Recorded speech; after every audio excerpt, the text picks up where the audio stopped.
Boas tardes. Hoxe veremos o tema 9, Teorías da Intelixencia e Educación. Analizaremos as principais teorías máis actuais sobre o concepto de intelixencia e a súa implicación no sistema educativo. Cando falamos de intelixencia, pois podemos atopar centos e centos de definicións e cada unha das definicións teñen unha teoría explicativa. Unha definición pode ser a capacidade ou facultade de entender, razoar, saber, aprender e de resolver problemas. É unha definición que se utiliza moito nos test psicométricos, pois queremos coñecer cal é a intelixencia dun alumno, pois coñecementos, saber, un listado de preguntas, ou de resolver problemas, unha serie de problemas matemáticos, problemas da vida diaria e ver como resolven. Outra definición pode ser a capacidade cognitiva e o conxunto de funcións cognitivas como a memoria, a asociación, a razón, etc. Tamén hai moitos test psicométricos que avalían pois, os procesos cognitivos. Test de memoria, a ver cantas cousas te acordas, e distintos procesos cognitivos, a capacidade atencional, por exemplo, etc. Outra definición pode ser a capacidade para resolver problemas cotiáns, algo máis complexo de avaliar, é dicir, cando nos enfrontamos a un problema da vida diaria, como resolvemos? A persoa que o resolve de maneira máis áxil, pois parece ser máis intelixente. En definitiva, hai moitísimas definicións de intelixencia e imos ver algunhas vinculadas fora do aspecto máis psicométrico tradicional asociado ao cociente intelectual, o CI. Entre elas, imos ver a teoría PAS, que xa vimos no tema do procesamento cognitivo, as teorías cognitivistas. Mandeivos escribir a man 4 veces este esquema que puxemos na pizarra. A teoría das intelixencias múltiples de Howard Gardner, que nos fala de 8 intelixencias ou 8 maneiras de entender a realidade. A intelixencia emocional de Daniel Goleman, unha teoría anterior a Goleman, pero quizáis este autor é o que máis a estendeu internacionalmente. E a cuarta teoría que veremos, a teoría triárquica de Sternberg, que fala de 3 tipos de intelixencia. Na primeira teoría, a teoría PAS,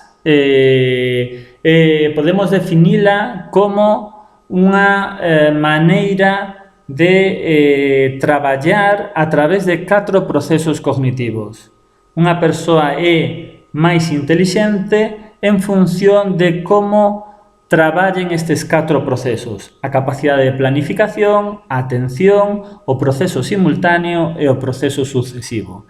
Estes 4 procesos cognitivos son os que definen a intelixencia.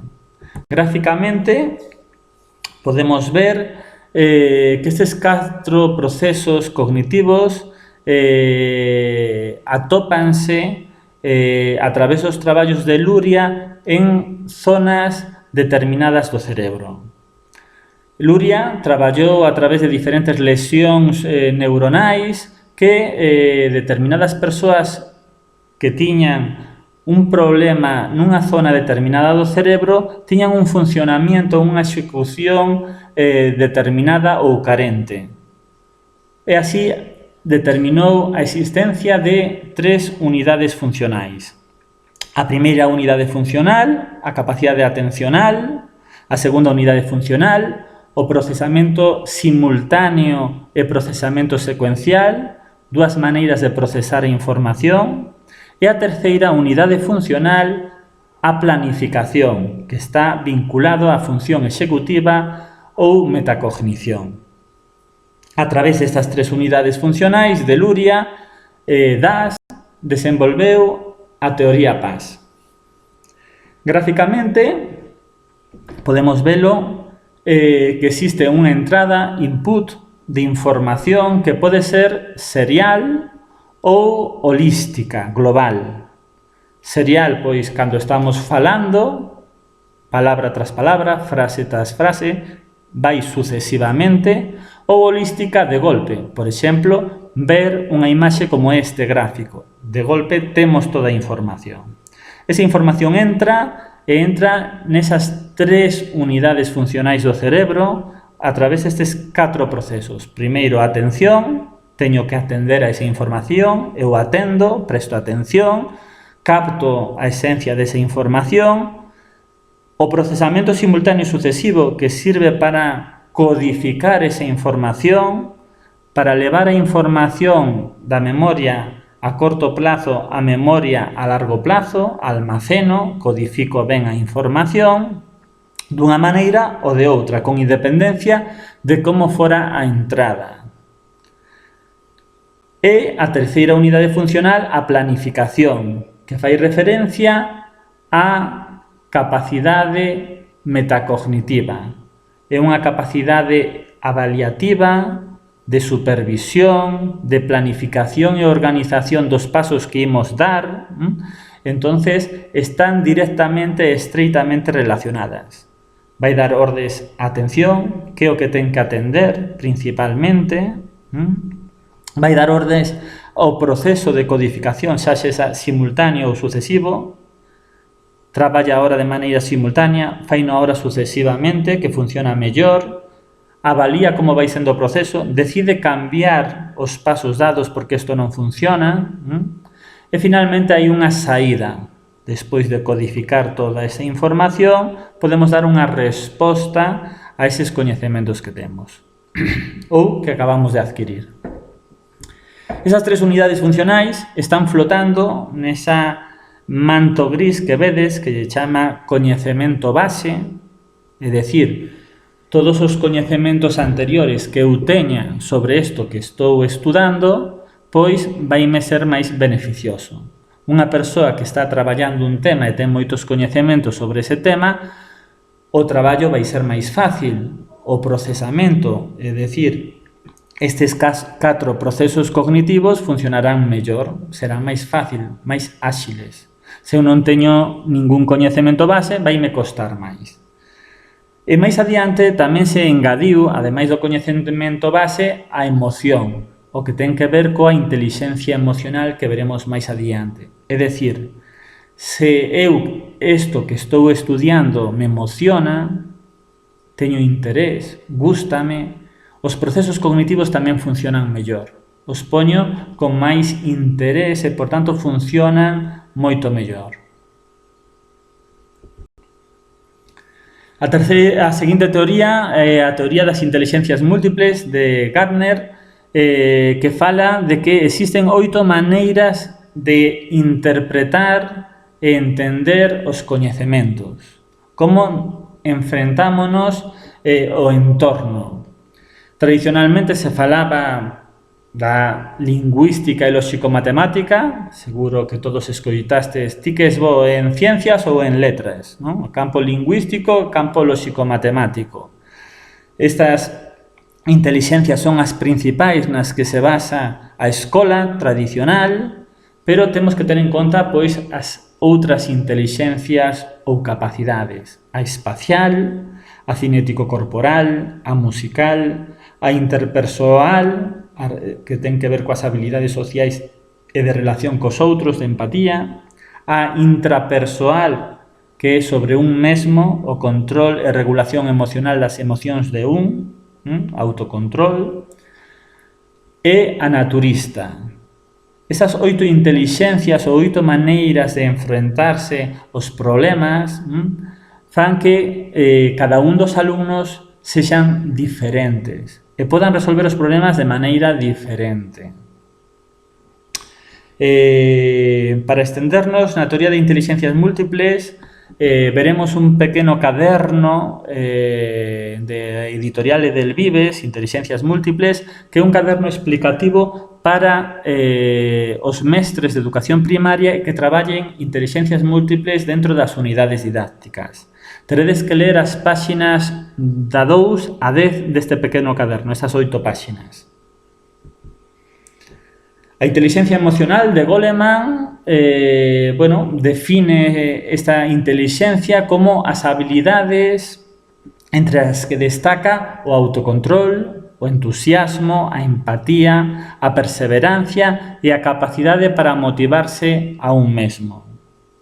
Na actualidade isto está asociado á psicoloxía positiva e ten que ver moito pois co termo de actitude.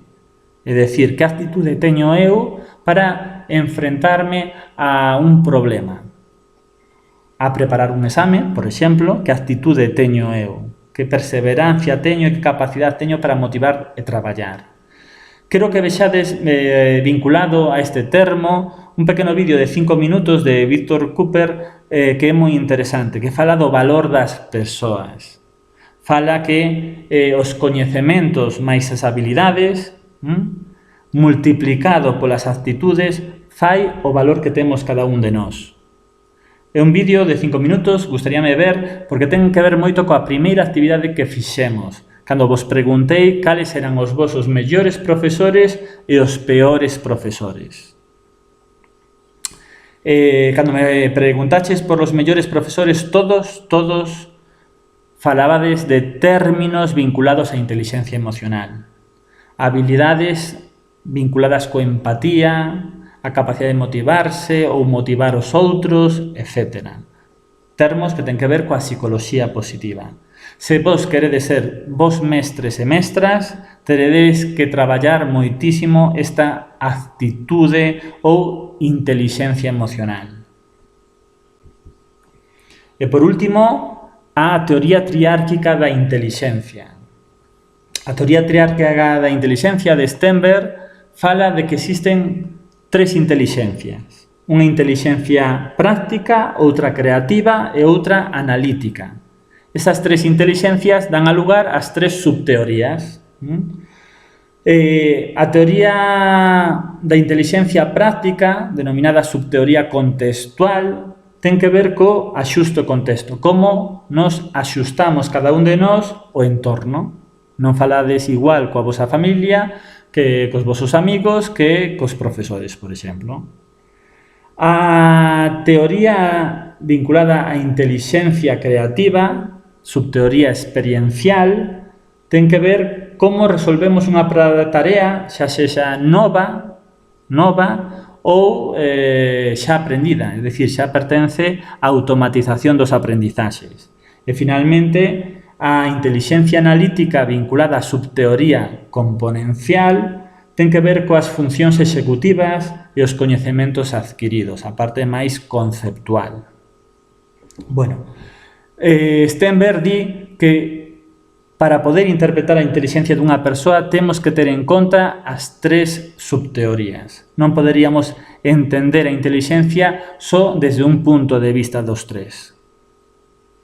Con isto finalizamos os contidos da materia e imos ver rapidamente en Faitic os documentos que tendes para traballar.